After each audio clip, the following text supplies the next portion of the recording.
Assalamualaikum warahmatullahi wabarakatuh. Waalaikumsalam warahmatullahi wabarakatuh.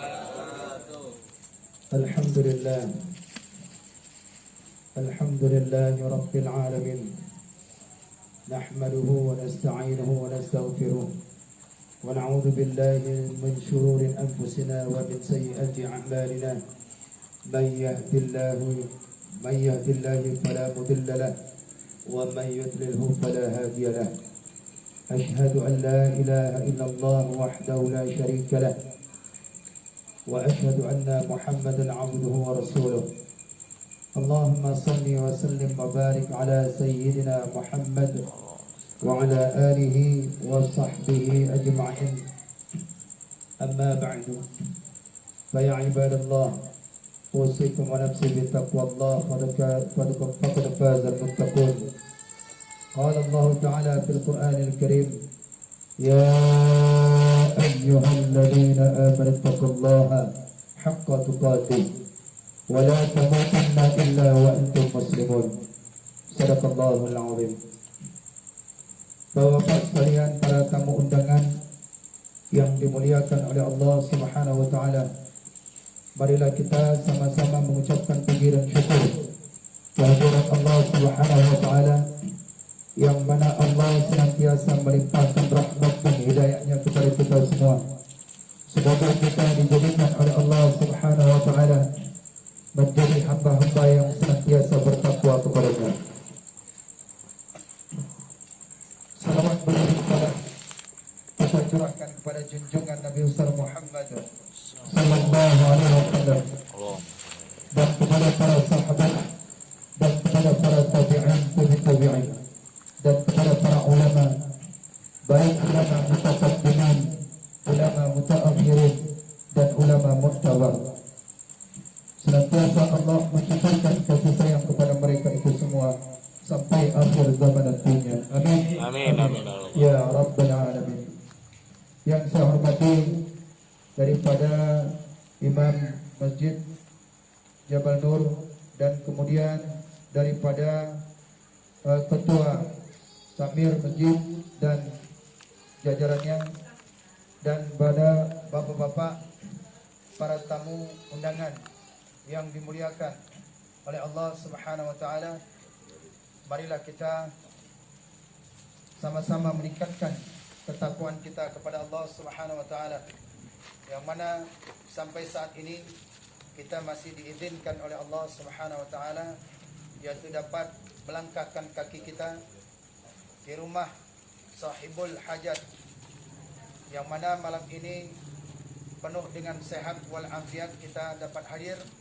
Semoga Allah membalas daripada kebaikan-kebaikan bapak-bapak untuk dapat hadir kiranya untuk memenuhi undangan daripada sahibul hajat.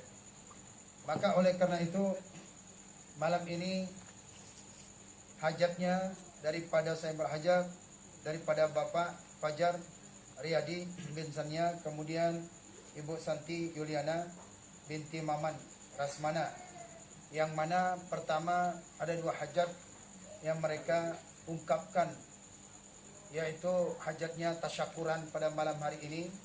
Yang pertama adalah hajat doa atau daripada setelah daripada menikah, ya. Yang kedua tasyakuran menempati rumah baru. Maka oleh karena itu mereka berdua minta doa restunya daripada bapak-bapak sekalian, yang mana semoga mereka berdua menjadi keluarga sakinah, mawaddah, warahmah sampai nanti ke jenjang daripada cucu dan sampai ke hari tua mereka. Amin. Dan mudah-mudahan mereka juga menempatkan rumah baru ini Semoga rumah ini diberikan keberkahan oleh Allah Subhanahu wa taala dan dijauhkan daripada segala mara bahaya. Amin. Amin. Ya rabbal alamin. Bapak-bapak sekalian yang dimuliakan oleh Allah Subhanahu wa taala. Pertama yaitu pertama ada halangan karena mic-nya. Jadi maklum nanti kalau nggak dengar. Nah, halangan. Memang begitu ujiannya tuh. Tiap ada mic, kita ada ceramah ada aja. Jadi nggak ada apa-apa. Jadi mohon khusyuk dan jangan bercerita dulu supaya nanti enak didengarkan. Satu. Baik bapak-bapak sekalian yang dimuliakan oleh Allah Subhanahu wa taala. Undangan ini yaitu daripada Bapak Fajar dan daripada Ibu Santi. Pertama mereka hendak mengadakan tasyakuran. Maka malam ini kita diundang untuk yaitu tasyakuran mereka. Apa yang disyukurkan oleh mereka itu mereka telah menikah. Dan yang kedua mereka menempati rumah baru. Dari yang disampaikan hajat mereka ini, mudah-mudahan insyaAllah saya akan sampaikan tentang daripada poin-poin yang berikutnya. Apa dia? Pertama, yaitu daripada makna tasyakuran. Tasyakuran itu berasal dari akar katanya adalah syakara. Syakara yashkuru syukran. Ya artinya adalah mengucapkan terima kasih. Mengucapkan terima kasih atau mendapatkan suatu kebaikan. Dari syakara itu terpecah dari akar katanya adalah shin, kaf, dan ra. Shin itu adalah dengan penuh kebaikan, kaf itu adalah penuh kebaikan, ra itu adalah penuh dengan kebaikan. Maka orang yang mengadakan tasyakuran atau syukuran, maka itu adalah memperoleh kebaikan-kebaikan dari apa yang dia hajatkan pada malam hari ini.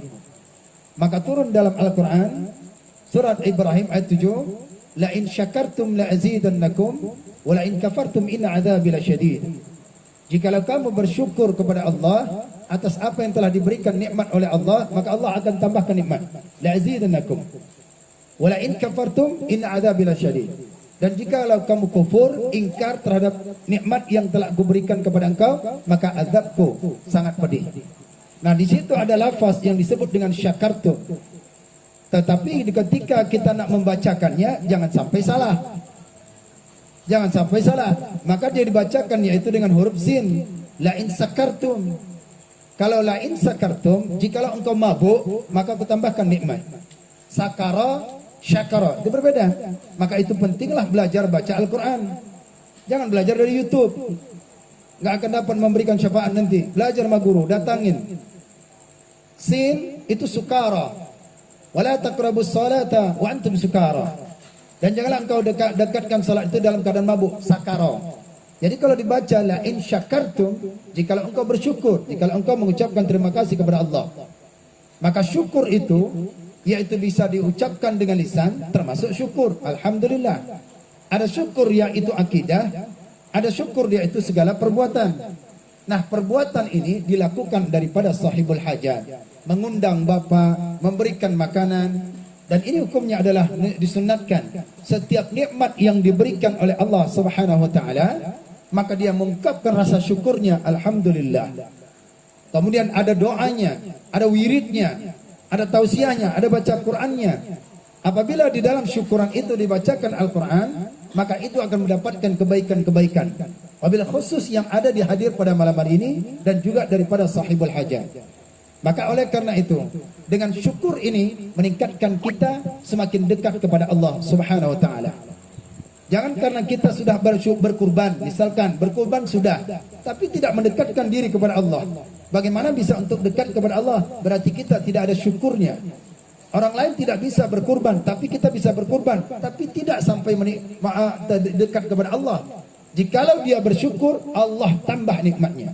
Jikalau tidak bersyukur, maka Allah akan mendatangkan daripada azabnya yang sangat pedih. Kemudian, syukur ini yaitu daripada menggunakan segala sesuatu yang diberikan oleh Allah Subhanahu wa taala, nikmatnya itu. Maka apabila orang itu mengucapkan rasa syukurnya, ungkapan nikmat yang diberikan oleh Allah kepadanya itu dengan fi mukhtalifatil awqati, dengan waktu yang berbeda-beda, masa yang berbeda, jam yang berbeda, tempat yang berbeda, maka orang itu disebut dengan syakir. Orang itu disebut dengan syakir, orang syakir. Kenapa? Dia bersyukur, yaitu tidak mengenal tempat, tidak mengenal waktu. Waktu kapan, baik dia pagi, baik dia siang, baik dia malam, baik dia waktu kapan saja dia bersyukur, maka orang itu disebut dengan syakir. Tapi apabila ada orang yang mengucapkan syukur, yaitu fi waqtin wahid, yaitu hanya satu waktu saja, maka orang itu disebut dengan syukur.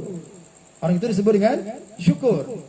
Sesuai dalam Al-Quran, yaitu surah As-Saba ayat 13. Wa qalilum min ibadiyas syakur. Dan sedikit hamba-hambaku itu mengucapkan rasa syukurnya kepada Allah Subhanahu wa taala.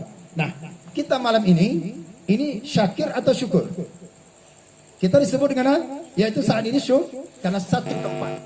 Kalau Bapak mengucapkan nanti pulang ke rumah syukur lagi, berdoa kepada Allah, baca Al-Quran, besok pagi lagi, kemudian mau tidur kita ingat kepada Allah, subuh kita wirid, kemudian dalam keadaan apapun ingat kepada Allah, maka Anda sebagai disebut dengan orang syakir. Yaitu syakir, yaitu senantiasa dia bersyukur di saat apapun. Ya Allah, Engkau telah berikan nikmat kepadaku, ya Allah. Engkau telah berikan hamba dapat beribadah, Engkau berikan hamba sehat badan sehingga dapat menghidupkan majelis ilmu, sehingga dapat menghidupkan kami di tempat-tempat yang baik, yang menambahkan iman kami, ketaatan kami, maka itu bersyukur. Maka oleh karena itu sahibul hajat, yaitu pada malam hari ini mengadakan tasyakuran untuk mengungkapkan rasanya nikmat yang diberikan oleh Allah Subhanahu wa taala kepadanya.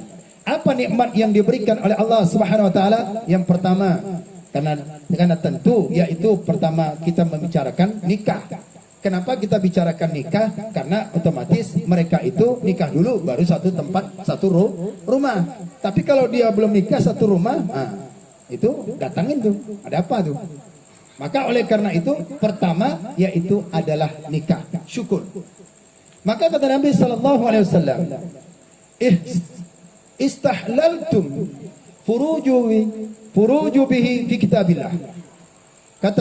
Kata Allah Subhanahu wa taala, yaitu aku halalkan kamu dengan daripada menikah, yaitu kamu itu dengan menyebut kalimat Allah, dengan menyebut fi kitabillah, dengan lafaz Allah.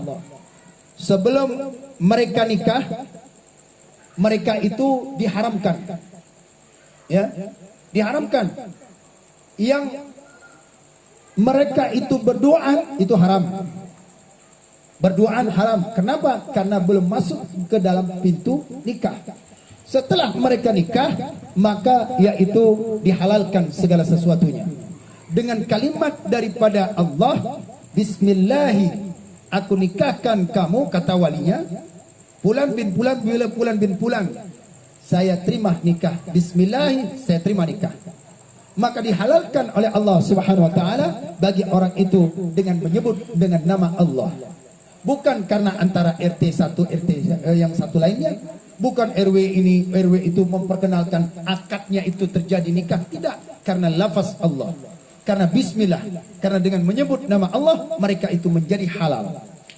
Maka oleh karena itu ketika seorang yang hendak menikah, saya menceritakan nikah sekaligus hendak memberikan bayangan kepada orang yang hendak nikah, dan ini tentu nasihat. Nasihatnya bukan hanya bagi orang yang baru nikah, dan plus pengantin lama juga ini dapat, dan juga orang yang belum nikah. Salah satunya yaitu adalah orang yang sudah nikah, dia yaitu tidak lagi sendirian.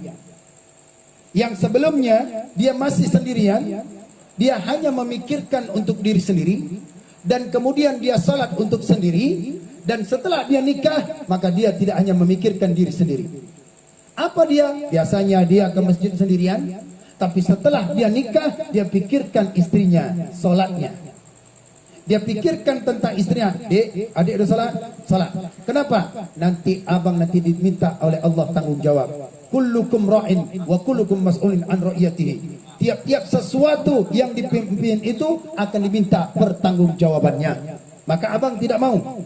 Maka kalau dapat salat, kalau dulu ya masih lajang abang salat sendiri, paling minta pertanggungjawaban tentang diri sendiri. Tapi sekarang ayahmu telah menyerahkan, berarti tanggung jawab yaitu dunia dan akhirat adalah abang, yaitu tentang salatmu. Maka oleh karena itu seorang suami kalau dia sudah jadi suami, maka dia harus tanamkan yaitu daripada pendidikannya, sandangnya, pangannya, tempatnya, pakaiannya. Jangan hanya kita tahu memberikan makannya saja, kemudian tempat tinggalnya saja. Tidak. Istri itu bukan hanya diberikan makan, bukan hanya tempat tinggal, bukan hanya pakaian, tetapi seorang suami wajib mengajarkan istrinya tentang daripada sholat. Wajib suami itu mengajarkan tentang daripada cara berwuduknya. Bahkan wajib si suami itu adalah memberitahukan tentang bagaimana itu tentang mandi junub, bagaimana itu mandi daripada mandi janabah, bagaimana itu mandi haid, mengangkat haid. Maka si suami itu tanggung jawabnya. Jangan sampai nanti di akhirat. Maka oleh karena itu bukan ketika nikah sudah lepas, akhirnya istri jadi pembantu. Bukan, tanggung jawab. Maka yang dibacakan oleh tadi Pak Adi itu Quran surat Al-Baqarah, surat An-Nisa ayat 34 sampai 36. Ar-rijalu qawwamuna 'alan nisa bima faddalallahu ba'dahum ila ba'dhin. Laki-laki itu adalah pemimpin atas segala perempuan. An-Nisa, perempuan itu dipimpin. Rijal itu laki-laki. Rijal itu artinya kaki. Rijalun, rajulun, kaki, berdiri, tetap. Qawwamuna, berdiri. Jadi seorang laki-laki itu ada seorang pemimpin. Maka kalau seorang pemimpin tak mau dia dipimpin. Cobalah. Apa kalau ketika adalah misalnya benar istri itu tidak memberitahu suaminya itu ayah salah. Udah jangan tanya-tanya, aku yang lebih tahu lagi. Aku yang pemimpin di sini. Kalau seorang pemimpin tidak mau dia diberitahu. Tapi kita yang karena sudah jadi pemimpin, kita yang laki-laki wajib mengajarkan istri itu. Wajib mereka itu. Kenapa? Laki-laki itu yaitu diberikan rezeki oleh Allah bima faddalallah, kelebihannya. Maka oleh karena itu si suami wajib mengajarkan cara berwudu. Si suami wajib yaitu cara mengajarkan tentang cara salat. Bukan hanya mementingkan dirinya sendiri saja salat, tapi tentang istrinya saja. Terus tentang si suami yang tidak mampu mengajari istrinya tentang wudu, bagaimana syaratnya, bagaimana fardunya, bagaimana rukunnya, yang mana sahnya, yang mana batalkannya. Wudu saja, apa niatnya, nggak mampu dia. Salat pun nggak mampu. Katanya abang mau jadi imam. Nah ketika sudah nikah, salat sendiri. Tak mampu dia jadi imam. Sekarang dituntut jadi imam. Maaf dek, abang memang ingin jadi imam, tapi tak mampu. Terus macam mana? Engkau pergilah pengajian sana. Jangan sampai nanti diminta pertanggungjawaban. Maka si suami ini apabila dia perintahkan istrinya untuk menuntut ilmu, lepas tanggung jawab suami. Karena dia sudah serahkan sama ustaz. Kok nggak datangi ustaz tu? Sampai si istri itu paham betul bagaimana baca Quran. Paham betul dia itu bagaimana cara berwudu, paham betul bagaimana mandi janabah, paham betul dia itu doa-doa, yaitu tentang taharah. Apalagi seorang istri, dia lebih yaitu daripada dekatnya dengan anaknya daripada suami. Suami tidak ada, begitu pulang langsung istirahat sudah. Si istri memang di rumah, belum lagi paginya, belum siangnya, belum nyucinya, belum numpuk lagi segala macam masalah lagi, belum lagi anak nangis, belum ini lagi. Kalau kita lihat itulah tadi, makanya si suami mengajarkan tentang ilmu-ilmu agama. Apa ilmu agama diantaranya? Pertama ilmu tauhid, diajarkan kepada si istri tadi. Lepas tanggung jawab daripada ayahnya. Nah bahasanya begini, aku nikahkan kepada engkau, aku nikahkan engkau kepada anakku. Artinya aku serahkan semua pendidikannya, kemudian pakaiannya. Itu tanggung jawabnya seorang laki-laki. Ar-rijalu qawwamuna 'alan nisa. Maka diajarkan dia daripada si istri itu. Kemudian ketika seorang itu dia seorang laki-laki, dia jadi seorang pemimpin, maka perempuan yang baik yang sudah jadi istri, yang sudah jadi halal, maka dia harus menjadi dia seorang yang fasalihatu qanitat. Maka dia itu menjadi orang yang salihat. Istri harus dia salihat. Qanitatun itu orang yang taat. ada suami, tak ada suami, tetap dia. Kalau tak ada suaminya, jangan keluar. Bima lil ghaibi, bima itu dengan apa yang kalau suaminya tidak ada, dia tetap taat kepada Allah. Bang, saya ini bukan taat kepada abang karena takut sama abang, tidak, karena takut kepada Allah. Maka istri demikian disebut fasalihatu. Maka istri yang dia itu adalah orang-orang yang soleh, solehah. Maka oleh karena itu, Bapak sekalian yang dimuliakan oleh Allah Subhanahu wa taala.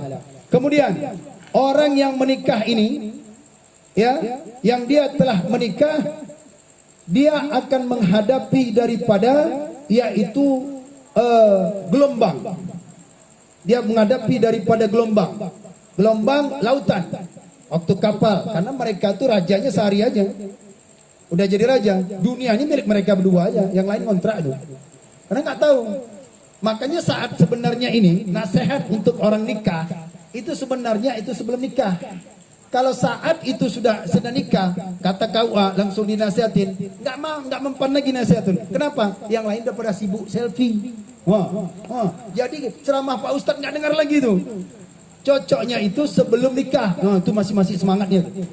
Makanya kalau di Malaysia dan di Aceh itu mereka itu kalau nggak menikah itu mereka tuh menghadapin dulu. Apa dihadapin? Ujian soal. Ujian soalnya. Apa soalnya itu? Pertama, harus tahu tentang masalah daripada sifat 20, tauhidnya. Yang kedua, harus tahu dia itu bagaimana cara mandi junub. Tahu, jangan sampai dia nanti ini janabah aja. Pak Ustaz, saya nggak tahu doa Nabi apa, tapi saya nggak tahu doanya mandi janabah atau mandi junub. Terus apa yang tahu? Saya bacalah Allahumma laka sumtu wa bika amantu. Udah lama puasa. Akhirnya Allah malaikat sumtu dia. Jadi oleh karena itu pentingnya yaitu daripada ilmu tentang masalah daripada nikah, tentang masalah doa, tentang tolak, tentang rojai, tentang ilah. Ini wajib dipelajari oleh laki-laki. Tapi enggak sama laki-laki yang baru nikah aja, yang sudah menikah pun wajib ini. Maka oleh karena itu, kenapa dipelajari sebelum nikah? Karena laki-laki mudah melontarkan kata-kata tolak kepada istrinya. Ngambek dikit. Nah, kalau dulu iyalah berbunga-bunga. Sekarang udah ini akhirnya apa? Banyak kekurangan. Yang dulu langsing, sekarang langsung. Ya kan? Jadi tak ada lagi mekarnya, itu tak ada lagi. Sebenarnya kalau sudah menikah, terima apa adanya.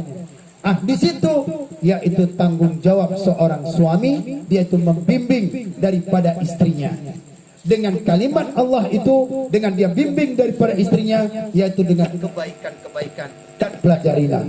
Kemudian dia harus tahu tentang makna daripada tolak itu. Jangan sampai menyebabkan daripada tolak atau cerai dari mulut seorang laki-laki cerai, maka itulah si laki-laki itu harus diberikan kursus tentang masalah nikah. Nikah ini terbagi ini, ada nikah ini, ada namanya ini, ada namanya ilah, ada nama raja, ada namanya, harus dipelajari itu. Jadi bukannya hanya nikah ijab kabul, tidak. Saya menikah dulu aja di Aceh, saya menikah itu 40 soal, Pak. 40 soal, saya dikasih soalnya. Surat tulisan diantarkan kepada imam. Kalau di Aceh imam di sana tuh dimuliakan. Itu sama seperti lebih tinggi imam di sana tuh daripada yaitu lurah. Imam di sana paling tinggi itu. Kalau tidak ada daripada tanda tangan imam, nggak boleh nikah. Belajar dulu sama imam baca Al-Quran. Gitu. 40 soal. Saya diambil. Akhirnya kenapa? Imamnya itu murid saya. Akhirnya saya aman. Nanti takut saya pula ditanya nanti. Imamnya itu murid saya. Akhirnya tanya. Jangan. Saya nikah. Imam itu duluan nikah. Akhirnya dapat surat untuk ke ke KUA. Itu surat pengantar. Gitu. Jadi diajari baca Al-Qur'annya. Yang pihak perempuan itu datangin tempat ustaz di sana siapa? Imam di sana datang belajar. Yang laki-laki juga baca Al-Qur'an di sana supaya mereka mengerti agama. Itu tujuannya. Kalau adalah di Batam ini seperti ini enak. Ini sekarang enggak. Begitu nak menikah tinggal sogokkan aja pisang goreng ustaz tuh. Udah. Akhirnya nggak tahu mana hukum.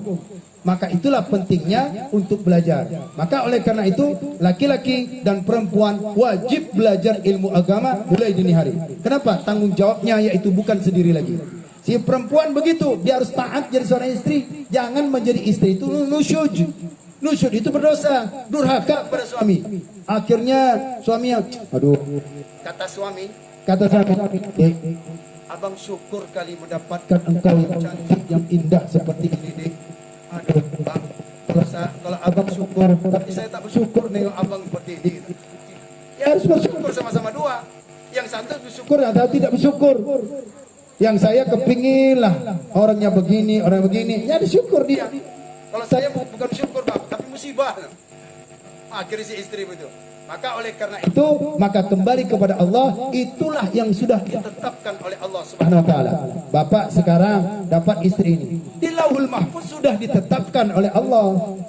Nah, daripada saudara Fajar Riyadi, kemudian Santi Yuliana, waktu di Lauhul Mahfuz sudah ditentukan, skenario-nya aja berbeda.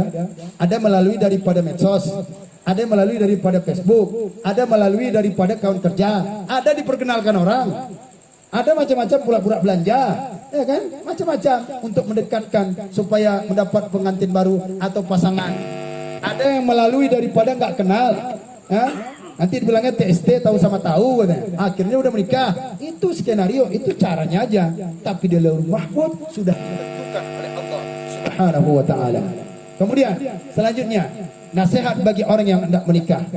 Maka yaitu kalau sudah dia itu menikah, maka muncul dia itu nanti akan ada buah cinta daripada mereka. Dan buah cinta daripada mereka itulah anak.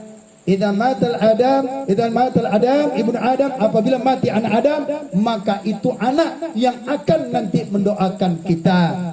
Orang tuanya biasa sholat, tiba-tiba nggak pernah sholat lagi ke masjid, maka anaknya melanjutkan, itu nanti yang menjadi pahala jariah. Bersyukur kepada Allah Subhanahu wa taala, ya Allah, dari awal nikah inilah dia mengucapkan syukur kepada Allah Subhanahu wa taala supaya diungkapkan. Kalau dia bersyukur malam ini, kalau dia bersyukur telah diberikan istri yang soleha, telah diberikan suami yang taat, dan diberikan rumah yang besar, mewah, dan kemudian jika dia tidak bersyukur, azab Allah itu akan sangat pedih. Bisa jadi rumah tangga retak, bisa jadi ada selisih pendapat, yang dahulunya itu seia sekata, saling memuji, yang sekarang hanya perkataan sedikit saja, gara-gara WA aja masuk tadi mana, akhirnya terjadi perang mulut. Maka seorang yang baru nikah ini, maka mereka ini adalah sering-sering datangi tokoh-tokoh agama, sering-sering datangi orang-orang tua, minta nasihat mereka bagaimana, atau datangin kepada orang yang anaknya sudah sukses, datangin itu. Kami baru nikah nih Pak, minta nasihatnya bagaimana sih untuk supaya keluarga kami ini sakinah mawaddah warahmah, bagaimana caranya dengan secara tuntunan agama Islam. Maka tingkatkan ketakwaan kepada Allah Subhanahu wa taala. Apabila dalam rumah tangga itu kalau sudah bertakwa, insya Allah maka itu dilindungi oleh Allah Subhanahu wa taala. Ini nasihat bagi orang yang menikah. Kemudian mereka menempati rumah baru.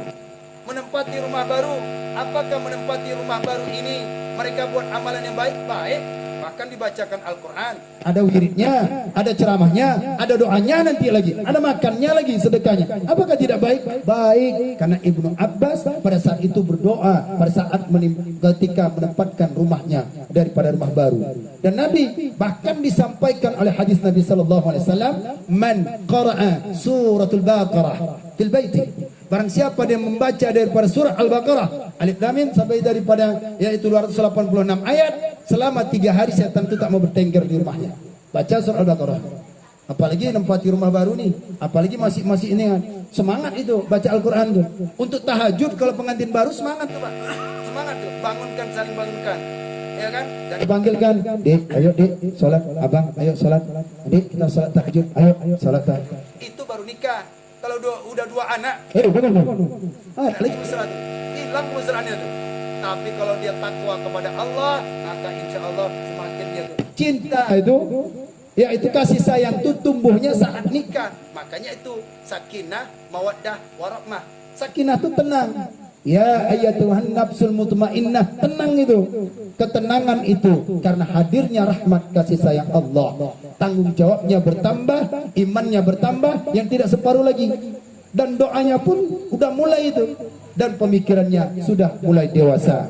Bapak sekalian yang dimuliakan oleh Allah Subhanahu wa taala, mungkin itu saja karena sudah malam, yaitu nasihat daripada tentang masalah nikah sesuai dengan ayat ini, dan juga daripada tasyakuran. Mudah-mudahan Allah yaitu memberikan kepada mereka yaitu keluarga sakinah mawaddah, ya. Sekarang ini kita berdoa kepada mereka, barakallahu lakuma wa ba'a wa jam'a bainakuma fi khair. Kita doa, ya Allah berikan keberkatan kepada mereka berdua dalam kebaikan.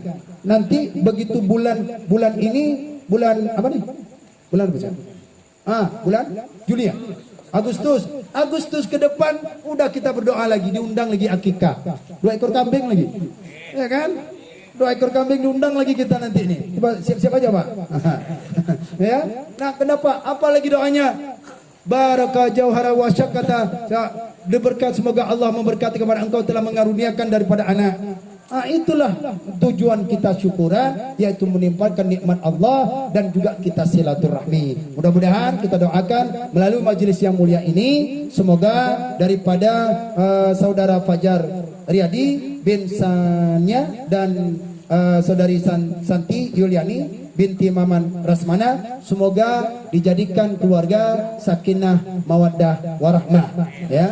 Dan berdoa sering-sering pada Allah Subhanahu wa taala mulai daripada menempati rumah baru ini supaya yaitu berkah, supaya rezeki datang, supaya jauh daripada bala. Maka oleh karena itu kita berdoa kepada Allah Subhanahu wa taala melalui daripada majelis ini. Al-Fatihah. A'udzu billahi minasy